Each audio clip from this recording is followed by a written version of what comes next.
trigger a button click with JavaScript on the Enter key in a text box.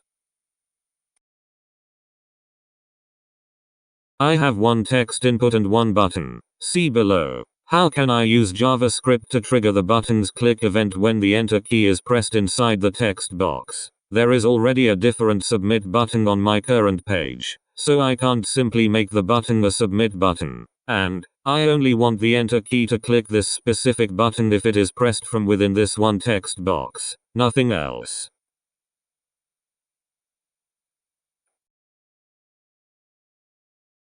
The following would work.